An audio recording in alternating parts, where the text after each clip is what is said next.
Welcome to Folk Stories, where secrets don't stay buried, and even the deepest silence has a voice. In the quiet town of Zambal, where everyone knows everyone, Tariro and Mukasa seemed like the perfect couple. Tariro was kind and caring, working long hours as a nurse. Mukasa, her handsome husband, was a respected architect who always had a warm smile and polite words for the neighbors. People often said they were lucky to have each other. At home, they shared quiet dinners, laughed at old memories, and kissed goodnight like any loving couple. But behind closed doors, something strange was happening. Every night, after Tariro fell asleep, Mukasa would carefully get out of bed. He moved slowly, quietly, like a man with secrets. He didn't turn on the lights. He didn't make a sound. He would slip on his shoes, grab something from his drawer, and vanish into the night. Always at the same time. Always thinking she never noticed. But Tariro was not a fool. At first, she believed he was just working late. Maybe a last-minute project. Maybe stress. But as the nights went on, she felt the shift, the cold air left in the room, the way his side of the bed stayed empty until dawn. She never asked. Not yet. She kept smiling. Kept pretending. But her heart was beginning to whisper questions. What if the man she loved was hiding something much darker than another woman? Something that could shatter the perfect life they had built in Zambal. The whispers were growing louder. And soon, Tariro would stop pretending to sleep. At first, it was little things. Tariro would come home from her shift at the hospital and smell something soft and sweet in the bedroom, a perfume she didn't own. It was faint, like it had been there and quickly faded, but enough to make her pause. She touched her neck, her wrist, wondering if maybe a patient had brushed against her. But deep down, she knew. That scent didn't come from her. Then she saw the drawer. It was small, tucked away in the corner of Mukasa's study, a drawer she'd never noticed before. She tried to open it once, casually, while cleaning. But it didn't budge. It was locked. Strange. Mukasa never locked anything at home. Not his phone, not his files. That drawer sat there, quiet and closed, like it was hiding something it didn't want her to see. She began to watch more closely. Her husband's routine never changed. Every night, after they shared tea and said goodnight, he'd wait for her to fall asleep. She could feel it. His breathing slow and shallow beside her, as if waiting. Then, when he thought she was deep in sleep, he would rise. She heard the soft creak of the bedroom door, the whisper of his clothes, the hush of his steps. He was always careful, always quiet, like he had done this 100 times. And every morning, just before the sky turned blue, he'd return. His side of the bed would sink under his weight. Sometimes his clothes smelled like wood smoke. Sometimes, like nothing at all. Tariro didn't ask questions. Not yet. She acted normal, kissed him on the cheek, laughed at his jokes, served his favorite meals. But her eyes had started to follow him more closely. Her ears listened harder. Her heart beat a little faster when he left at night, and even faster when he came back. She told herself maybe it was work. Maybe he was helping someone. But then she remembered that sweet perfume again. She didn't wear it. She never had. Day by day, her quiet curiosity began to grow into something heavier. Not fear, not yet, but something that made her chest feel tight and her thoughts run in circles. She began to wonder if he had secrets. Not just small secrets, like surprise gifts or hidden projects. But real ones. The kind that could hurt. Still, she said nothing. She wasn't ready to open that door.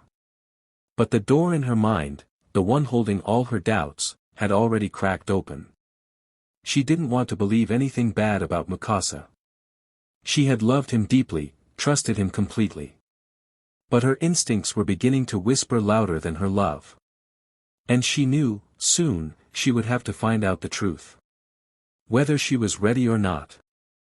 That night, Toriro made a decision. She would not sleep. She would not even blink. She lay in bed with her eyes closed, her breath slow and steady, pretending. Every muscle in her body was tight, waiting. Mukasa was beside her, quiet as always.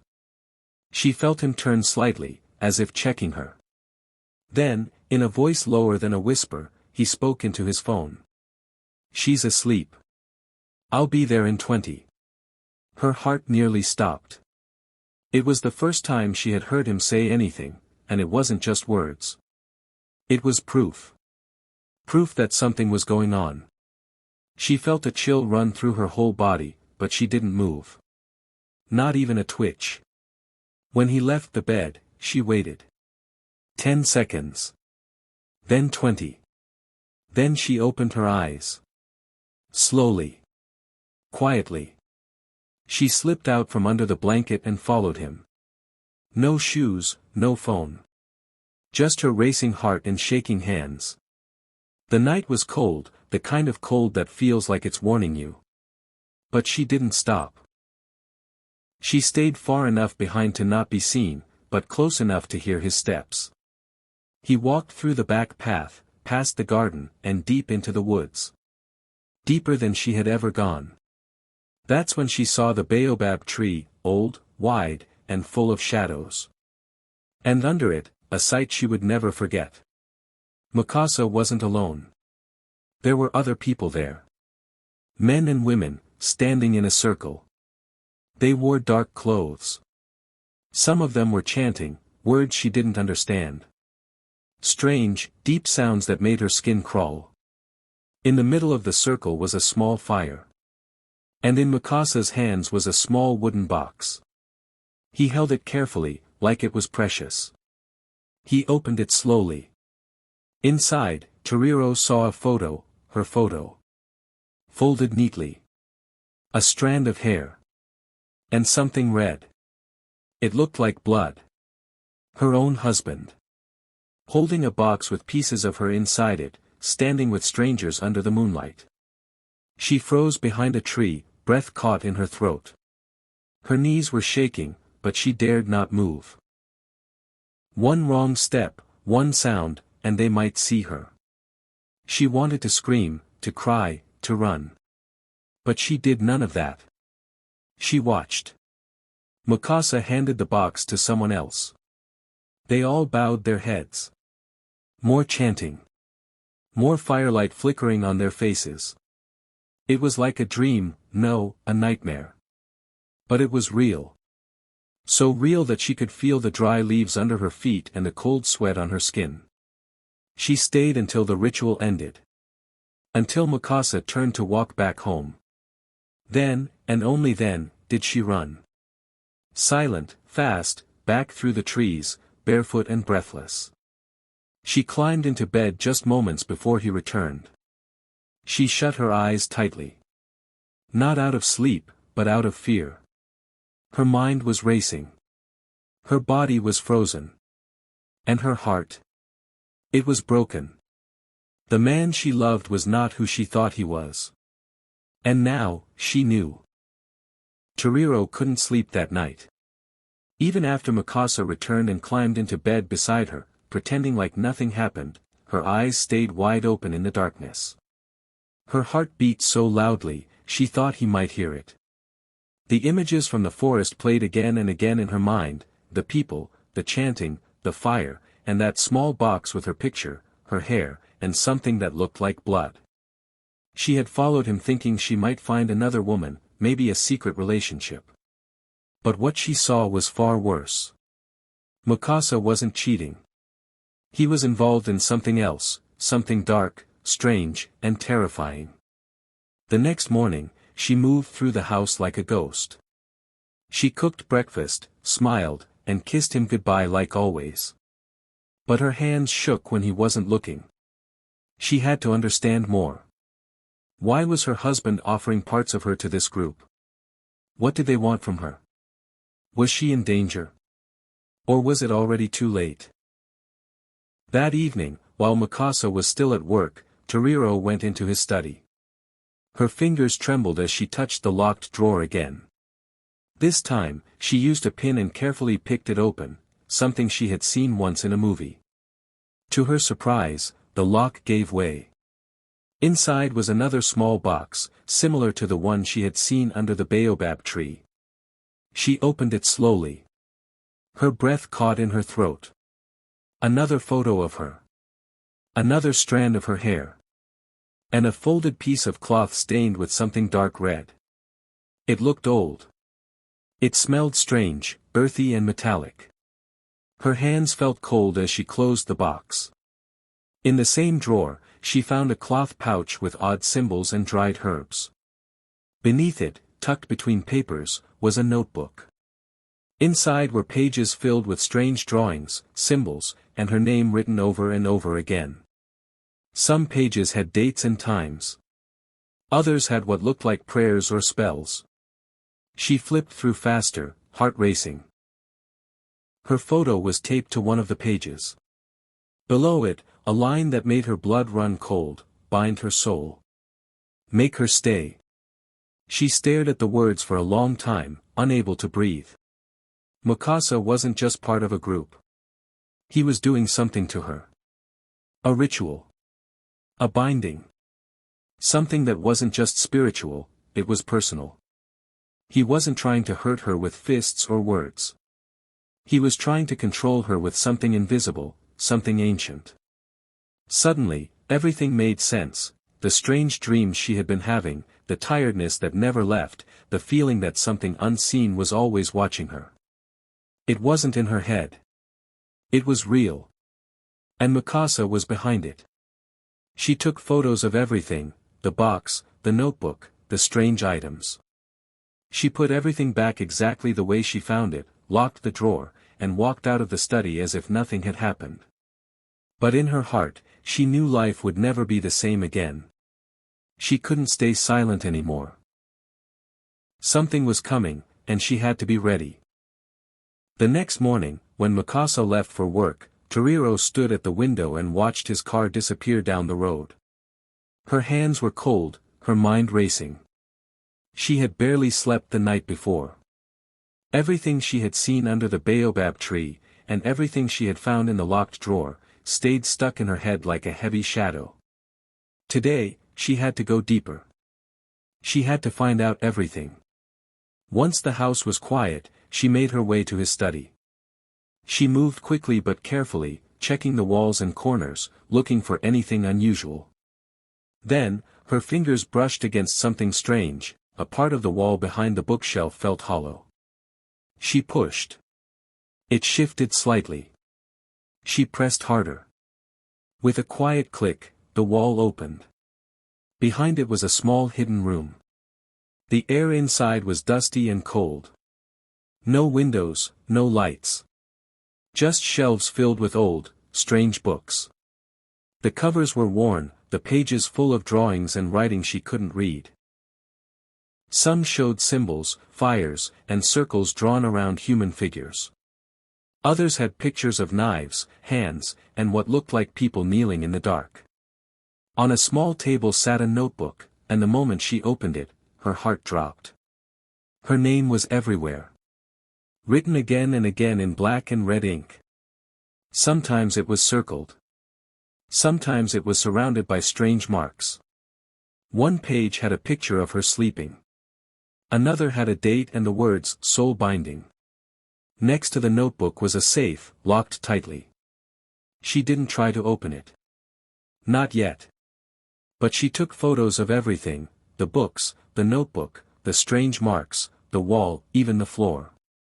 She didn't understand what it all meant, but one thing was clear: Mukasa had been planning something. And she was the target. Toriro sat on the floor, shaking, trying to stay calm.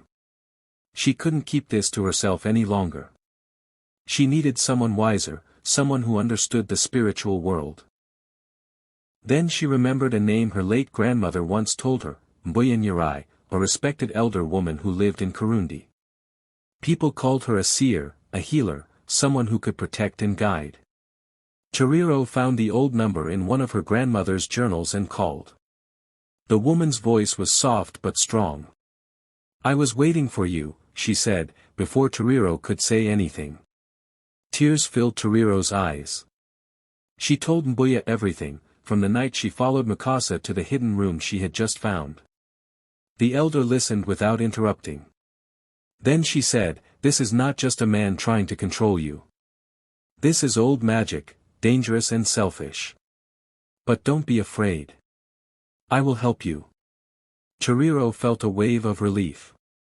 She was still scared, but no longer alone. She didn't have all the answers yet, but she had made the first step toward breaking whatever hold Mikasa had tried to place on her. And now, with guidance, she would fight back. Chiriro listened carefully to everything Mbuya Nyirai told her. The elder woman explained that the dark ritual Mikasa was doing was meant to bind her spirit, to control her emotions, her choices, her very soul. But it could be broken. Not easily, but it was possible. Chiriro followed every instruction, step by step. She gathered the herbs, cleaned her home with smoke from burnt roots, lit candles in every corner, and placed salt in the shape of a circle around her bed.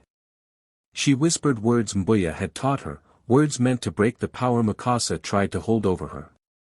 Her voice trembled, but she kept going. This was her fight now.